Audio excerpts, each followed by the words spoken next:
Sex is like snow. You never know how many inches you're going to get or how long it's going to last. You're watching Disenchanted with Charis on the Pimpy K Multiverse Network.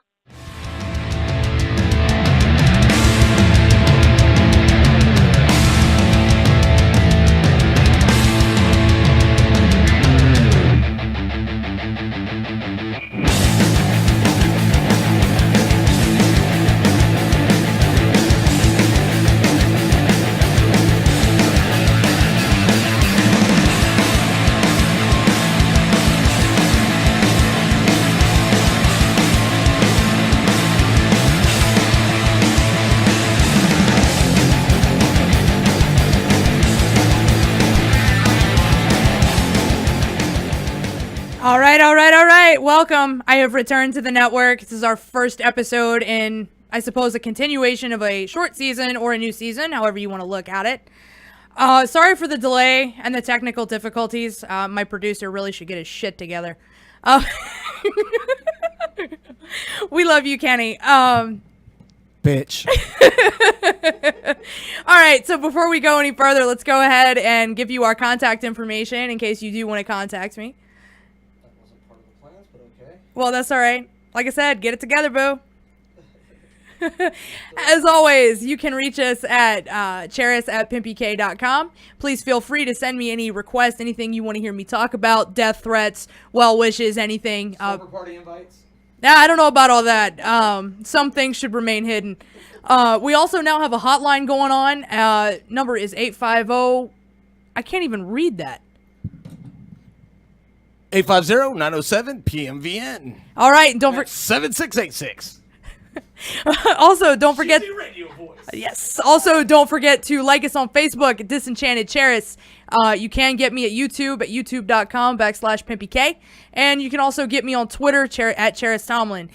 The Twitter thing, I haven't quite mastered that art, so we may want to be careful with that contact.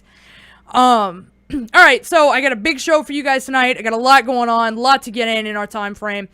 A little bit later on in the show, we're going to get into the high times of the state of Florida. Everyone got so excited about the legalization of pot that they didn't actually read the fine print. Donald Trump's going to kill the IRS. Maybe good or bad news, depending on how you look at it. And we're also going to get into the new proposed healthcare bill and, you know, how it may or may not be a good thing. I'm going to leave that one open for you to decide. But first, I said I wasn't going to do it. I said I wasn't going to get partisan my first night back. But I have to. I swear the Republican Party is a gift. It is a gift. It provides excellent fodder for late night television. For those of you who missed this delightful little speech that Ben Carson gave, and I'm going to quote him now. He actually inferred that that slaves were in fact immigrants. And this is what he said. There were other immigrants who came in the bottom of slave ships who worked even harder, even longer for less. But they too had a dream that one day that their sons and daughters, grandsons, granddaughters might pursue prosperity and happiness in this land.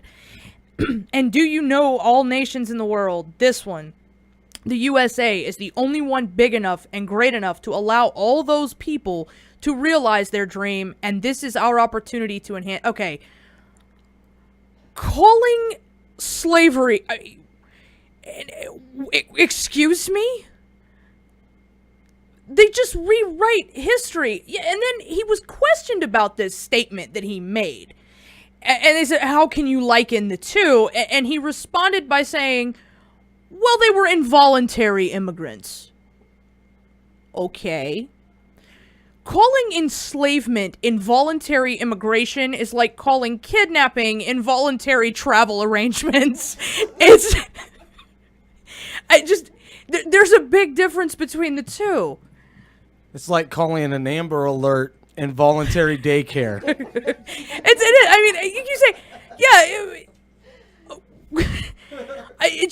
I can't even anymore. I have tried to rationalize it. And when I first heard this, I thought, okay, he had a blonde moment. We all have them. No, the fact that he went on for 5 minutes about this just makes me go, not so much. And I would love to think he's the only one. He's not.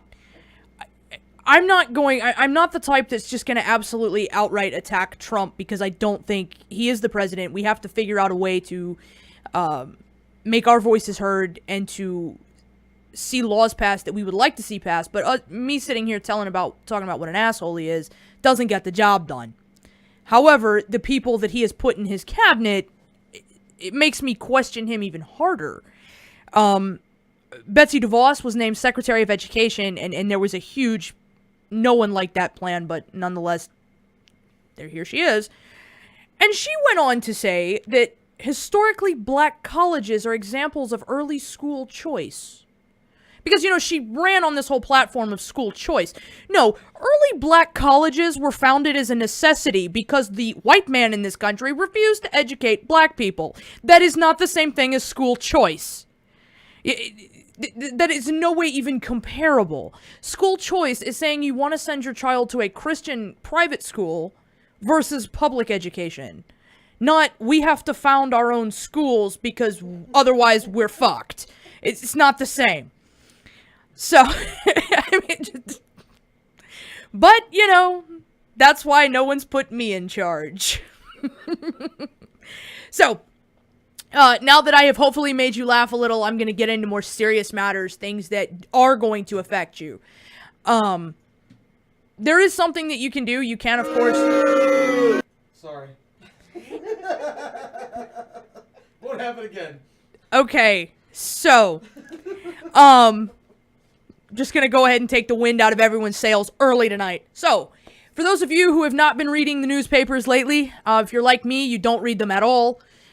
You choose to get your source of news elsewhere, and 9 times out of 10, it's a better story. The interwebs. That too. The Republicans have been screaming for years now, repeal Obamacare, whatever. Well, then the question got raised, well, what are you going to replace it with? You can't just take apart the healthcare system.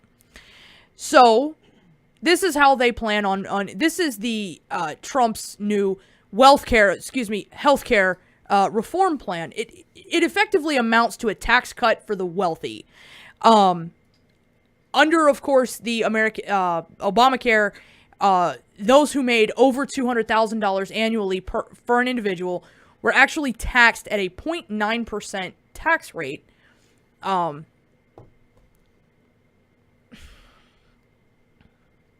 Healthcare, shit, damn it. That's going away. That tax was effectively put in place to help fund the expansion of Medicaid to expand healthcare for those who needed it. What just happened? What just happened? What I did is I actually deleted the rest of that thought accidentally. I clicked on it and actually deleted half of it. That's awesome. So your contingency plan when you get old. No, hear me out. So your contingency plan when you get old and start to get senile is, well, I've got a text backed up for all that shit, right? Like I'm never gonna lose any of my thoughts. You're like the digital memento, or you know what I'm talking about? Remember that movie, or whatever it was? Yes, there's a very good possibility of that. It also removes. We have a thing on my show, the Pimpy Cast, that's called Street Smarts and Brain Farts. You got half of that shit nailed. We do know this. This is not news to anyone who knows me on a personal level. I have the attention span of a gnat, so I am the poster child for Adderall. Now. This new so-called reform is also going to remove the requirement that makes employers provide health care. The advantage to an employer helping you with your health care is so that you don't have to pay the whole cost. They effectively subsidize it. People rely on that. You can't just take away people's health insurance. It just doesn't. So... there you have it. There's also another tax that is also going away, and that's the 3.8% tax on investment earnings. The tax on those investment earnings was, again, a tax that was supposed to be implemented to help fund the medical. That's going away. So it's effectively a tax break for rich people. Awesome. So who's going to pay for all these tax breaks? Who's going to pay for the top 10% making all this money? Well, of course we are.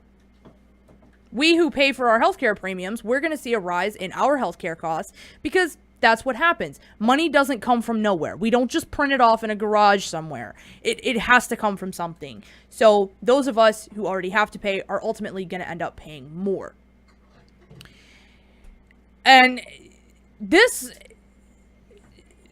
the Oversight Committee Chairman, Jason Shavitz, put in his 2 cents as far as he was asked about how this act is going to affect the poor people, how it's going to affect the elderly, those on fixed incomes, those with chronic illness. And his response was basically, well, we are getting rid of the individual mandate. We are getting rid of the things people said they didn't like. And you know what? Americans have a choice. They've got to make a choice. And so maybe rather than getting that new iPhone that they just love and they want to go spend hundreds of dollars on that, maybe they should invest in their own health care. They've got to make those decisions for themselves. Right. A millionaire is going to lecture me on a cell phone. Are you serious right now? Considering that all his rich donors actually are the ones that bankroll his $14,000 Verizon bill over the course of 4 months, you're going to talk to me about an iPhone? Okay, and $700, let's assume that an iPhone is $700, which they are in that ballpark. That won't even get you a Band-Aid in the emergency room. That's not, and that's all the response they've come up with is, well, what happens to all these roughly 30 million people who are going to lose their health coverage as a result of the repeal of Obamacare? And the response was, we'll just go to the emergency room. That's coming from a guy that probably has like $30 million worth of stock in Apple too. If you know what I'm saying? Right. So like this is full of shit. This is a millionaire trying to lecture me on investing in my own health. If you have a chronic health condition, the emergency room is not going to help you. The other side of this as well that kind of irks me a little bit is if you have more than a 63-day lapse in your health coverage, your health insurer can then turn around once you attain new insurance and penalize you a 30% increase on your premiums for 12 consecutive months. Well, if you couldn't afford the shit you had before, how are you going to afford the extra 30%? Number one. Number two, again, if you're in a situation where you have chronic illness, where are you going to come up with that money? Because you've already presumably got bills from previous. Use your iPhone to start a small business. Yeah, hawk your iPhones, guys. You start hawking your iPhones, you'll be able to afford health coverage.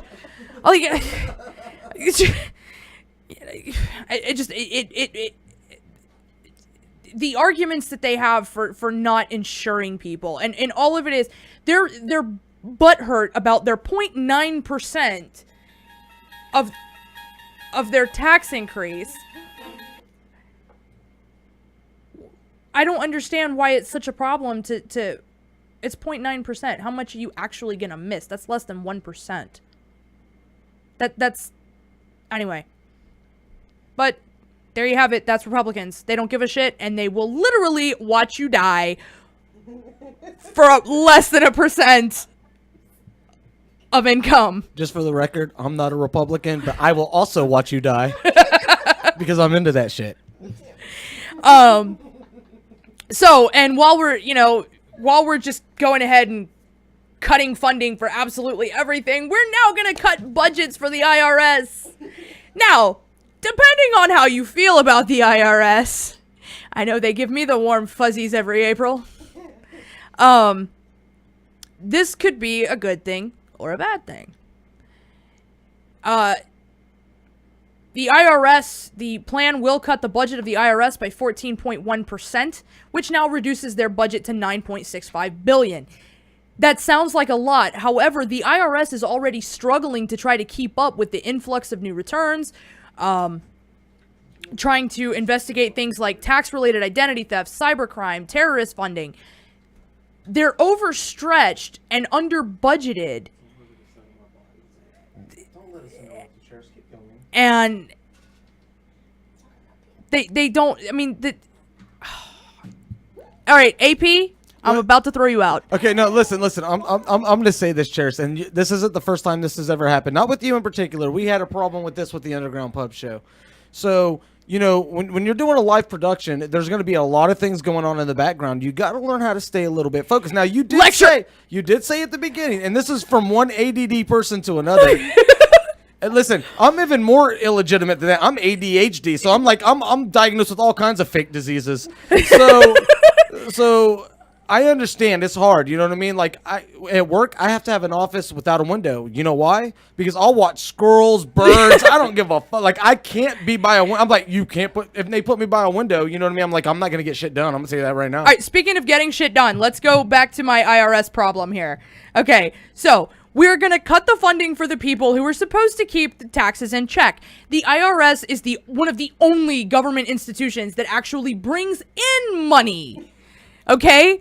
This is how roads get built. This is how things get done.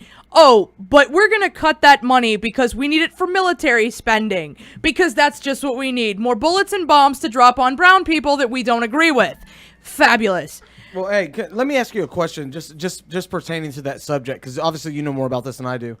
Isn't it true that both constitutionally and legally there's actually no law on the book that says you have to pay federal tax? That's what I've heard. It is up till your income is a certain amount. And I believe that threshold is $16,000. Someone is going to have to fact check that, but I'm fairly certain that it is $16,000. No, what I'm saying is I'm almost positive that the way that the IRS charges our income is still considered taxation without representation, and they're actually not supposed to be taking that money from us, correct? No, that is incorrect. Once you meet a certain income requirement, and it is and again, someone fact check me if I'm wrong on any of this, you are not legally obligated to pay federal income tax until you make more than $13,000 annually. Okay, so you can still be shit poor and they'll still steal your money. Basically. Because nobody can live on that, specifically, especially if they have kids, right? Right, but again, okay, but here's the other problem. You cut the budget to the IRS, okay? Their budget has already... just their enforcement staff alone in the last 2 years, they've lost damn near 30%. What this means is the massive corporations in this world, who we have decided as a country are people in their own rights, their likelihood of being audited now is damn near zero. So all this simply does is encourage, again, the top 1% of 1% to evade taxes, because we've seen in the past, you can rob people blind, you can crash the world economy, and you will pay a fine and not have to do a... Also, but let's not forget that those top 1% are the ones, they are the government. They're the ones making the rules, really, when it comes down to it, right? Well, absolutely they are, because what they're doing is influencing the elections. They're the ones buying the politicians. They're the ones, and I love how we've gone down this little political rabbit trail here. They're the ones that are buying the elections. They're the ones that are donating to these campaigns, that are funding. And what I love is the conservatives are always like, get the money out of politics. Get the money out of politics. Are you kidding me? Half of you were elected because of your interest in Pfizer and your big financial backers. You're the most guilty of it. But yet you say the politicians are corrupt. Well, y'all take the money, don't you? As far as I know, Bernie Sanders is the only one who has not taken massive corporate donations. His campaign was built on $27. So, anyway, now that we've been down that rabbit trail, I swear, it's like working in a squirrel cage around here. That's all you. That's not anybody else in this room except for you. You know that, right? Yeah, but I'm going to blame everyone else in this room. Well, yeah, of course, because you're narcissistic, and that's how that works, right? But it's exactly how it works. It's never your fault, but if it is, somebody else caused it. That's exactly it. Okay, so, that's it. That's where we're at. But, however, my nice little rant on corruption, I'm sure that went over well. Scooting right along. Back in November, everyone got really excited, myself included. Florida voted for the legalization of pot. It won by a massive landslide. 72% of the people who voted to have this passed. All right, because we all thought, oh, this will be great. We'll all be able to eat pot brownies and chill on a weekend. Well, don't get your hopes up. We can all get high so long as no one's having fun. The Fort Myers rep, Ray Rodriguez, actually unveiled the first regulations for this lovely little, what we all thought was going to be the legalization of marijuana in this great state. However, they are banning the smoking of pot. They are also banning edibles, as they can be marketed to children. And vaping marijuana is for the terminally ill only. Like penis-shaped gummies? The problem is, I have never bought the argument that Surrey is not ruined because Tom Cruise is a freak. She's ruined because her mom got her penis-shaped gummies. Oh my god. Oh, I don't know what you're talking about now. Sorry, I had to think about that. No, and part of the thing, there was this whole thing during the campaign where they said, no, by putting this in cupcakes and candy and things like that, then it's going to attract children. Okay, they said the same thing about Joe Camel. Okay, I am a smoker. I was not encouraged to smoke because a talking camel in sunglasses told me it was a good plan. That it's not the way that worked at all. I started smoking because everyone else around me did it, and I thought, oh, this will be fun. I can look like every other cool kid I hang out with. The other side of this piece of legislation is that there will be a 90-day waiting period prior to receiving a prescription. There's also a rule that allows the Florida Board of Medicine to preempt a doctor's decision and sharply limit the treatable conditions. So, in other states like California, Colorado, which is recreational use there as well, if you have an injured back or you have a pain management condition, there is no guarantee that you will have access to medical marijuana. Okay, that's what this stipulates. Right now, you actually can get medical marijuana in the state of Florida, but it's incredibly stringent, and it's the Charlotte's Web strain. So, of course, it's non-hallucinogenic, and it really doesn't do a whole lot to you. Now, in more great news, there are currently 7 growers in the state of Florida, and that is actually going to remain the same, as opposed to other states where an adult can produce and manufacture their own marijuana and grow up. I think in Colorado it's up to 6 plants per individual. However, only 3 can be mature at one time. The state of Florida is not going to be doing anything even remotely close to that. You're going to have to go through a doctor. There's also putting in place a registry or a database. If you are using it yourself, or if you are implementing it to, say, an elder person or to a child, you have to register with the state using your driver's license and a secondary form of ID. Okay, we're putting stricter marijuana laws on the books, yet opioids run rampant. We have no such registry for opioid users, for doctors who prescribe opioids. There's none of that. None of that exists. Yet, it kills how many thousands of people every year, opioid addiction? We'll feed people synthetic heroin like it's M&Ms, but God forbid they want to eat a gummy bear. And that's, I guess that is what it is. We do live in the Bible Belt, and I do think that is going to be a challenge to overcome. We shall see how this goes. The other issue is as well, if at any point you are deemed cured of your illness, the state can actually revoke your green card.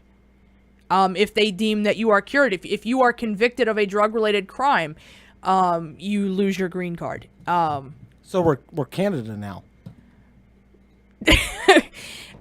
The slang term for marijuana card, green card. They are in fact green too. I've seen them. They're like, I think it's quite humorous myself. Like aliens? No, they're not alien green. They're more of an olive green. Okay. Why are we debating this? This is not up for debate. I'm simply giving you a piece of information. Yeah, there is no debate here, damn it. Yes, there is. Yes. There's all kinds of debate going on right now. So. I'm so glad we all fought so hard to get marijuana legalized in the state, and we're right back to square one. Like, literally nothing has changed. If anything, they have actually tightened the laws governing the sale of medical marijuana in the state. And here's, to me, is the greatest... This is heartbreaking to me in a lot of ways, but when you look at other states that have legalized it, and you see the growth that they've had in their economies, the money that they're reinvesting into their communities. The drop in deaths of based on opioids. Yeah, the drops, the overdose from opioid deaths is going down. And here's the kicker, right? You would think if you legalized pot that more people would be stoned. That's actually not what's happening. The occurrences of new drug use, or people who have never used drugs before, is actually decreasing as well. I don't know really what the parameters are for that, if you're including hard drugs in that, or if you're simply including marijuana, but nonetheless, drug use is actually going down. And that's within the state of Colorado. Washington, I can't speak for them. I would have to be high to live in Washington because it's such a depressing state. Oh God, it rains like 51 days out of the year. Or 51 weeks out of the year. It's absolutely horrible. It's just drizzly. It's like just enough rain to wet the bottom of your pants, so you get that really, that, like, and it slowly starts to creep up the back of your leg, and it's cold, and you're wet, and you're just a miserable asshole the rest of the day. That's the way Washington is. You're turning me on. Oh my God. You just have to go there, don't you? You just have to take it down just a notch. Kenny, I was actually going to ask you something on my little Let's Everyone Get Stoned segment, and Go ahead. Oh, shit. I'm breaking... Oh, I just broke a bunch of shit in the stream, and that's my bad. I dropped the keyboard, and I fucked up. Go ahead, ask me. What's up? Yeah, well, we're actually going to polish this up a little bit for the next time, so... Oh, yeah. And just so you guys know, there's a little bit of, we're doing the whole Facebook Live thing, which, is not something we're accustomed to doing here. Our base platform is YouTube. You know yes. that. And if you guys want to view the show later, it will be on YouTube, yada, yada, yada. We're trying to figure out how to get the live chat intermixed in. You see, I've got that up on the screen now. We've got to learn the ways to go. I mean, this is the first time we ever did a Facebook Live was when we did the Arson Wave show with the Pimpy Cast a couple weekends ago. And that went great because they didn't want us to do all the extra stuff that you normally would do on a show. You know what I'm saying? So we're going to refine this. It might be a couple weeks, but either way, your content and your delivery is fucking brilliant, and I love everything you're doing tonight. So I also want to go ahead and throw this out there and kind of incentivize this shit show just a little bit. Here's what I want to see, okay? I want to see 100 new likes on the Facebook. I want to get us to 100. I want to do that, and here's why. That'd be dope. That not only would that be dope, it would make me feel loved and inflate my already way too big for my own body ego. But once I get to 100 likes, I am going to start merchandising, and it's going to be badass. Now, if I can see 1,000 likes... She hasn't even talked to me about that, and I own the rights to the show. I'm just kidding. Go ahead. No, I never signed that agreement, damn it. I own my own ass, thank you. I'm an independent woman. And you do. You're absolutely right. That and you could kick my ass, so I'm out of it. If I can get to 1,000 likes, I'm actually going to try to venture into the podcast market, and that way you can have Charis in your pocket. Yay! I don't see the negative there. I've got something in my front pocket for you. So let's go ahead and start working on that. Promote it. Definitely help me out with that. Continue to watch. I will get better at this. It should be noted, I have absolutely zero background in journalism at all. I have zero background. No, not you.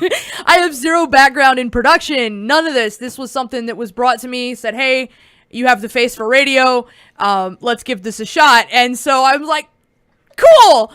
I know it's not completely PC, but I told her that. I was like, look, you have a face for radio. And you don't typically just tell chicks that. Like, you got to be kind of gentle about things. But I was like, look, if you're going to make it, it's going to have to be in radio, you know? We'll try the video thing. No, I'm just kidding. Listen, you're beautiful. Your content is fucking awesome. I'm super stoked that you guys are back. Or you. Well, when I say you guys, she does have multiple personalities. You guys will learn that later. I'm I'm fucking super stoked that you're back. I'm super stoked that you're here at PMVN again. Your content delivery is fucking flawless. Whether I agree with what it is you're saying or not, I always will have some smart ass shit to throw in there. You know how it works. You know, when we tried this the first time, you know, it was one of those things where you wanted me kind of around because you weren't sure, you were uncomfortable. Now I know you can drive this. So I will sit back and I am driving this bus straight into the pits of hell. That's where this is going. I will sit back and let you do your thing, but you got to know that since you've allowed me to have a mic, there's going to be some smart ass shit going on. You know, it's sort of like, you remember Loveline? Like they had Dr. Drew, the professional, and then they brought Adam in because you got to have a smart ass to kind of even it out. Yeah. Because, well, I'm like, so, like, I tend to get really passionate and very serious at moments because some of this to me is, I mean, the fact that, okay, I will be the first to admit, Obamacare is far from perfect. It was far from perfect from its inception. And I fault Obama in a lot of ways because he conceded. He made concessions, exactly. He conceded in ways that he should not have. And I actually read, I mean, I didn't read the whole thing in its entirety. Nobody believes you can read. No one's got that kind of time. But I did preview the bill, and the original inception was a great idea, but he had to concede to the Republicans to even get as far as he did. But millions more people have health insurance now. I fall into that bracket because I can now afford the stuff. But again, it's not without flaw. However, to repeal it and replace it with something that effectively acts as a tax cut to the wealthy. Okay, and the other thing with this that really struck me was under Obamacare, insurance companies can only charge older members up to 3 times what they would charge a younger person. The reason that obviously makes sense because as you get old, things start to fall apart. You start to break down a little bit. You require a little more maintenance. Versus us young bucks, you know, we stub our toe from time to time. So that makes sense. However, under this new plan, they can charge up to 5 times more for the premium. Well, we're talking about people who are arguably on fixed incomes. And he's taking away a lot of the subsidies that are the very reasons people have health coverage. For example, right now, if you have Obamacare, it is based upon your income, your age, and your location. Because people in Florida do not pay the same for their healthcare premiums that people in California do. Californians are also, I mean, you make $30,000 in Florida, you're rolling. You're making $30,000 in California, you're broke. You're living with 4 of your buddies in a loft apartment in a janky side of town. But you mean California? California. No, I'm just saying the whole thing's a janky side of town. I'm from there. I'm allowed to say that. So, but now you're going to take that out of there. Those tax cuts were to help people offset the cost of their health care. Well, now if you just base it solely on income, well, that doesn't make sense. If I'm making $30,000 in Florida, I'm fairly well set, at least for Northwest Florida. But if I live in LA and I'm making 30 grand, I'm broke. But yet, I'm not gonna get that same help. That of course. So then, what am I gonna do? I'm gonna make the decision that, oh well, I have to pay rent, so I'm not gonna get health care. I hope I'm not sick because then I might die in the waiting process. You know, if I get sick, I better hope Dayquil will take care of it. Put some tussin on it. Put some Robitussin on it. Spit on it. It'll be fine. Little dirt and spit. But see, I personally lean much towards universal health care. There's something, my mom's side of the family is from England. Well, over there, you pay X. Limey ass. I know. You pay X amount, and it's based upon your income. Now, with that being said, you go to the doctor, you pay nothing. There is no copay. If you have an issue, it's taken care of. Your prescription cost is based upon what you can afford and what's reasonable. Versus here, where if you're not rich, whatever you've got is likely to kill you. Because our insurance has a cap. They will only pay for so much. I think most insurance companies, it's $1 million they'll pay out on your behalf. Then after that, you're on your own. If you are, say, a single person that makes $16,500, and again, someone's gonna have to fact check this because I'm not 100%. You now, if you make $16,001, you don't qualify for social help.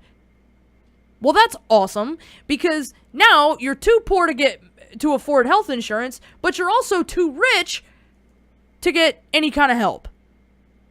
Makes sense. Again, Republicans will just sit here and watch us all die. Not that I think the Democrats are much better, because they're not jumping up and down with they're not exactly jumping up and down with new ideas. They're both the same. I have been convinced for a long time. They only differ on the agendas that don't really matter. Think about it. Think about it. Like they're the same fucking thing, no matter what it is. You know what I mean? They're both in the fucking lobbyist pockets. You know what I mean? They're gonna do what the fucking man tells them to do, and the man in this situation happens to be that 1% club.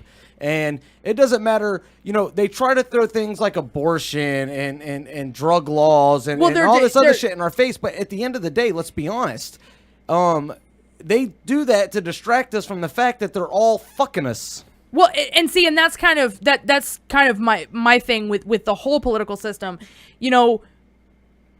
Corporations donate. I mean, do you know what the war chest was for Hillary and Trump's campaigns? I mean, we're talking billions of dollars. Is it a stacked chest? Do what? You mean money chest? I'm sorry. I mean the money chest, not the chest that went in the pantsuit. My bad. Those things probably look like windsocks about this time. I stand corrected. Yeah, no, I'm talking about their actual war chest that they used to bankroll their campaigns. We're talking billions of dollars to be elected president. Well, where did that money come from? Neither Trump nor the Clintons have billions of dollars. Well, it all came from pharmaceutical companies. It all came from giant corporations. Hillary made most of her money from Wall Street. You really think she gives a shit about you? This is why we're trying to pay for healthcare with iPhones pretty soon. We're measuring insurance costs on, well, if you didn't have an iPhone, you could afford insurance. First of all, I have never known anyone to buy a cell phone outright. We finance them on our cell phone bill. Like, let's just get real. No, and that's fucked up, too, because they used to give it to us for free once our contract was up. Right? What the fuck ever happened to that? Yeah. So, yeah, free, but no, so, that's, yeah. No, unlimited data is back, by the way. No one can hear you because you're not on a mic, AP. Whatever happened to APs being seen, or not seen and not heard? That's actually the thing. They're not seen and not heard. Yeah, whatever happened to that? You're just the beer wench. No, that's not true. She's been fucking super awesome tonight. She has. She's done some input. All right, so we need to wrap up this hot mess. Join us again next week. Definitely go get on Facebook. Send me a message. Subscribe to the YouTube channel. Yes, subscribe to the YouTube channel. Share. Yep. When you go on the page, if there's something that you see that you want me to talk about, hopefully in a little bit more concise than I did this evening, let me know. I will try to hit on it. I will do whatever homework it is you feel I need to do on it. And I will definitely get that out on the air for you, if at all possible. Again, like us, share us, check us out, tell your friends. We are cleaning this up. Hopefully we won't have the same difficulties next week. I appreciate you toughing it out with me tonight on my first night back. You are greatly appreciated, and that is all for me tonight. Have a good night. Don't forget, dissent. That's it.